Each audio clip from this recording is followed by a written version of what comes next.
Okay, तो यार इधर काफ़ी दिनों से बच्चे मेरे से लगातार पूछ रहे हैं कि सर आरआरबी जेई में जो सीबीटी 2 का एग्ज़ाम होने वाला है उसके लिए कुछ स्ट्रेटजी बता दी, उसका सिलेबस को कवर कर दीजिए। तो आज मैं उसका थोड़ा सा सिलेबस कवर करूंगा और प्लस जो कॉमन क्वेश्चंस हैं, क्योंकि बहुत सारी फ़ोन कॉल्स मेरे पास आ रहे हैं, क्योंकि आपको पता ही है कि सुपर प्राइम ग्रुप में हम लोग 1-to-1 कॉल की फैसिलिटी देते हैं। तो बहुत सारे बच्चों ने मेरे से 1-to-1 कांटेक्ट किया है और इधर पिछले 1 वीक में जब से मैं छुट्टी से लौटा हूँ तब से मैंने देखा है कि यार काफ़ी सारे बच्चे के क्वेश्चंस आ रहे हैं। और छुट्टी पे जबकि मैं था तब भी मेरे पास लगातार मेल आए हुए थे पिछले वीक। और उन मेल्स का मैंने काफ़ी हद तक रिप्लाई कर दिया था, लेकिन फिर भी बहुत सारे मेल्स में रिप्लाई नहीं कर पाया था। तो मैंने देखा कि जितने भी मेल्स, जितनी भी कॉल आ रही हैं, 90% में से CBT2 यानी कि रेल आरआरबी वाले की हैं। तो उसको हम ज़रा सा डिस्कस करते हैं। मैं थोड़ा सा बताऊंगा आपको कि किस तरीके से आपको तैयारी करनी है, किस तरीके से लेके चलना है। कॉमन बता देता हूँ वीडियो में, ठीक है। तो सबसे पहले आप एक बात समझ लो, जितने भी बच्चे CBT2 के लिए अपियर हो रहे हैं, जो CBT1 को क्लियर करके आए हुए हैं, तो उन सबको पहले तो बहुत बहुत बधाई कि भाई CBT1 आपका क्लियर हो गया है। अब जो टाइम पीरियड है उसका जो मेन फोकस है, आपको दो काम करने हैं। एक है आपका रिवीजन। जब आपने CBT1 दे दिया है और यानी कि बस CBT2 आपका मेरे ख्याल से जुलाई में ही है, 2 जुलाई बहुत सारे बच्चों की, मुझे लगता है जहाँ तक है डेट है एग्जैक्टली अगर मैं बता पा रहा हूँ, तो यानी कि लगभग लगभग 1 महीना तुम्हारे पास है मोटे मोटे तौर पे। तो एक काम तुम्हें करना है, रिवीजन मल्टीपल टाइम, जितनी बार भी तुम सारे सब्जेक्ट का रिवीजन कर सकते हो, जो भी तुमने नोट्स कॉपी बनाई है। जैसे मैंने हमेशा बताया है आपको, जब ये तो अब पेपर आ ही गया है सर के ऊपर, इससे पहले की जो अप्रोच बताई है हमेशा मैंने कि आपको अपनी नोट्स कॉपी प्रिपेयर करनी है, आपको प्रीवियस ईयर के क्वेश्चंस लगाने हैं और इन प्रीवियस ईयर क्वेश्चन से अपनी नोट्स कॉपी को लगातार अपडेट करना है। एंड देन फाइनली आज जो अब जो टाइम पीरियड है वो है रिवीजन का, ठीक है।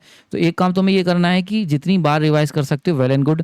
दूसरा काम तुम ये कर सकती हो कि भैया कोई मॉक टेस्ट की सीरीज अगर तुम्हें मिल रही है, जैसे टेस्ट बुक करके है, मैं यार किसी को यहाँ पर प्रमोट नहीं कर रहा, ना ही मैंने जानता हूँ मैं उनकी कैसी टेस्ट बुक मतलब सीरीज़ कैसी होती है, लेकिन बहुत सारे बच्चे जो पिछले साल सेलेक्ट हुए थे मेरे से पढ़ के, उनका जो मैंने फीडबैक देखा था उसमें उन्होंने अलग अलग मॉक टेस्ट सीरीज़ दे रखी थी, वहाँ से बता रहा हूँ। तो टेस्ट बुक की जो मॉक टेस्ट है वो आप दे सकते हैं, या और कोई अगर आपको मिलता है, मेरे को नाम नहीं पता। रिवीजन, सारा का सारा फोकस रिवीजन पे देना है आपको। 2-3 चीज़ों पे काम करना है। एक तो सबसे एक इंपॉर्टेंट चीज़ बताऊंगा कि जैसे फॉर एग्जांपल तुम मॉक टेस्ट देते हो तो तुमने देखा कि 100 में से तुम्हारे जो हैं 70 से 80 नंबर आ रहे हैं। तो ये देखो कि जो तुम एक्स्ट्रा कैसे स्कोर कर सकते हो 10 नंबर, ठीक है।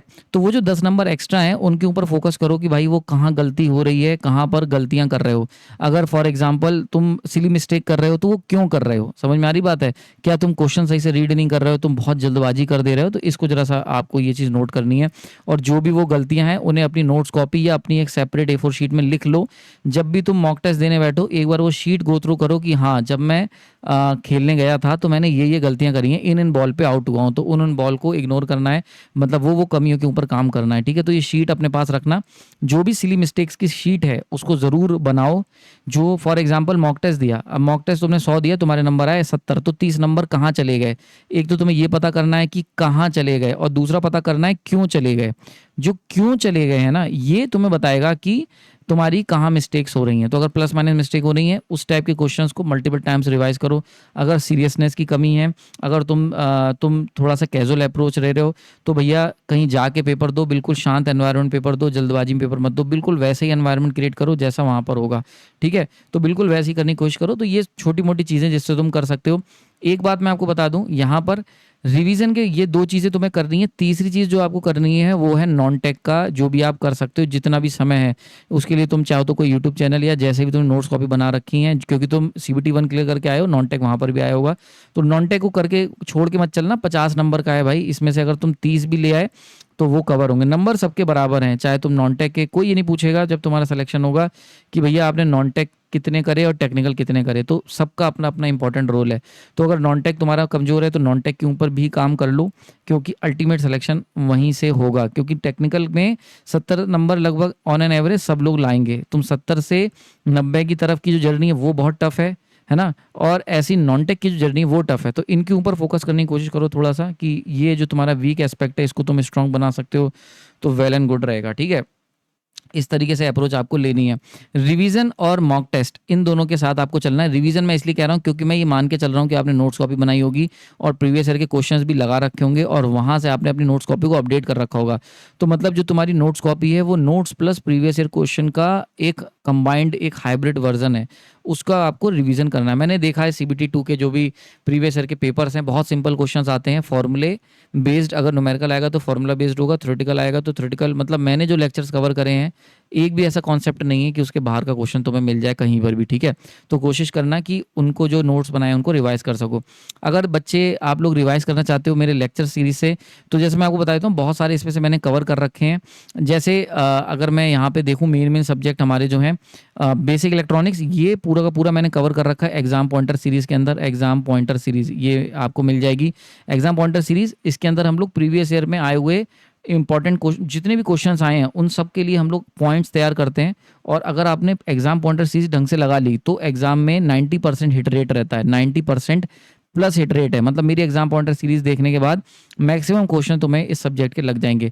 तो बेसिक इलेक्ट्रॉनिक्स काफ़ी हद तक मैंने एग्जाम पॉइंटर सीरीज में कवर कर रखी है, उतना कर जाना, रिवाइज कर लेना, 1 महीने का टाइम है। यूटिलाइजेशन, इसको मैंने बहुत डिटेल में कवर करा एग्जाम पॉइंटर सीरीज में, 4-5 लेक्चर जो भी हैं इनको कवर कर लेना।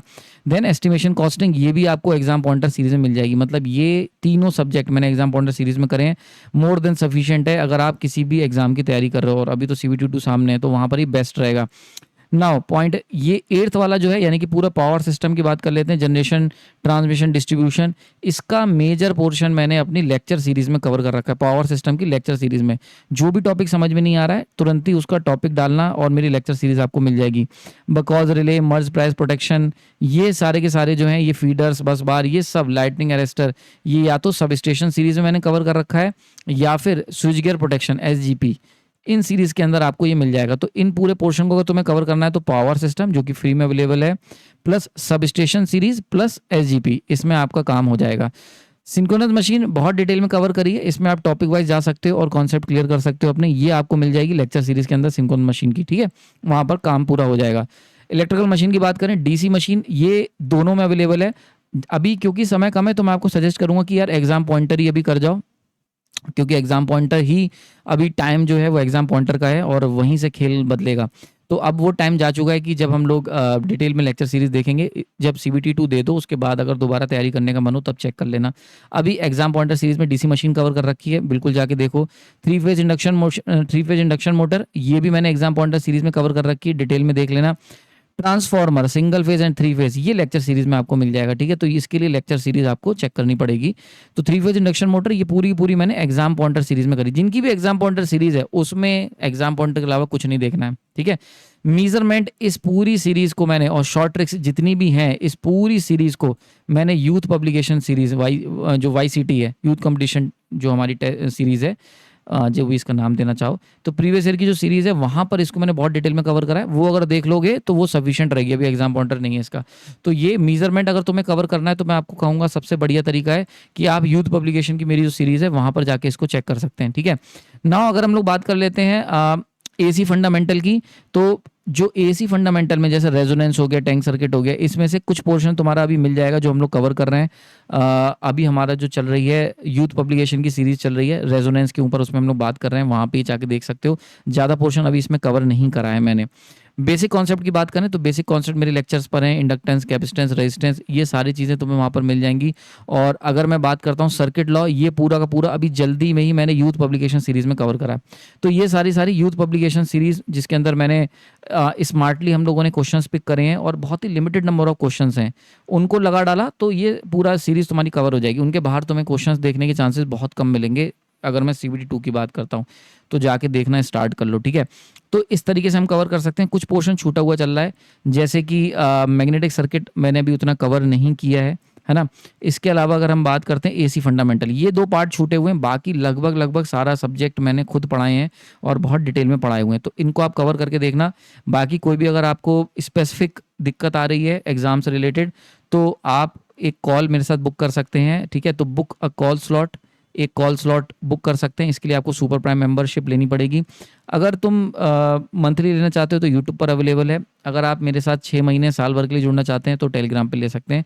बाकी कोई भी डाउट हो तो मेरे को मैसेज कर सकते हैं, मेरे को मेल कर सकते हैं। अल्टीमेटली मेल कर देना मेरे को tinside14। अब मैं हॉलीडे से वापस आ गया हूँ तो मैं आपके मेल को जल्दी रिप्लाई कर दूंगा। जिनके नहीं हुए थे उनके मैंने आज और कल बैठ के सारे मेल के रिप्लाई करे हैं मैक्सिमम, तो सबके पास रिप्लाई पहुँच गए होंगे, ठीक है।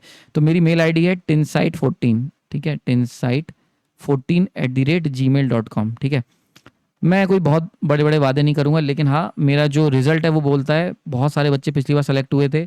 कई बच्चे ऐसे थे जो रैंक 1 लाए थे अलग-अलग एग्ज़ाम्स में, जैसे कि अगर मैं एक आर्मी एक पेपर होता है टेक्निकल का, उसमें मेरे से पढ़ा हुआ स्टूडेंट रैंक 1 लाया था।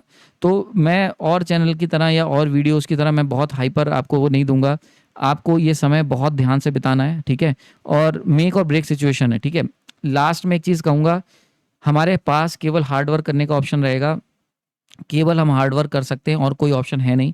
बाकी वहाँ पर सिलेक्शन जो होता है वो मैंने जैसे गीता फॉर यूथ मैंने पढ़ाया था वहाँ पर आपको, कि आपका जो सिलेक्शन है वो तुम्हारे एफर्ट्स प्लस जो कह सकते हैं मैं कि एक्सटर्नल इफेक्ट्स हैं या एक्सटर्नल फोर्सेस हैं उनके ऊपर डिपेंड करता है।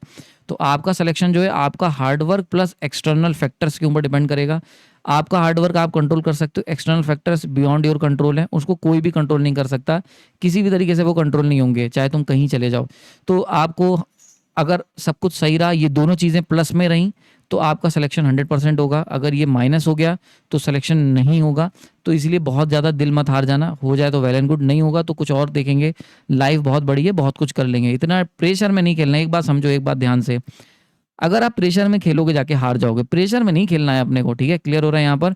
आपने देखा होगा हम लोग वर्ल्ड कप का मैच हारे थे 2023 वाला, उसके पीछे रीज़न था बहुत प्रेशर हमने अपने ऊपर ले लिया था, क्योंकि हमें लग रहा था कि हम जीतेंगे। ऑस्ट्रेलिया बिल्कुल एकदम रिलैक्स होके आया था, तो बिल्कुल वही करना है, ठीक है? आपको सतर्क रहना है, कैजुअल अप्रोच नहीं लेनी है, लेकिन ओवर प्रेशर भी नहीं लेना है, टेंस होके नहीं जाना है, ठीक है? एक मैच है, एक नॉर्मल दिन की तरह लो उसे और अपना 100% दो, बस जाके जो तुमने इतने दिनों से प्रैक्टिस करी है उसको वहाँ पर एग्जीक्यूट करना है बस। और कोई बहुत ज़्यादा झमेला है नहीं, बहुत ज़्यादा अपने ऊपर लोड नहीं लेना है, ठीक है? All the best. बाकी कोई डाउट हो तो 1 to 1 डिस्कस करना, ठीक है? Okay, thank you.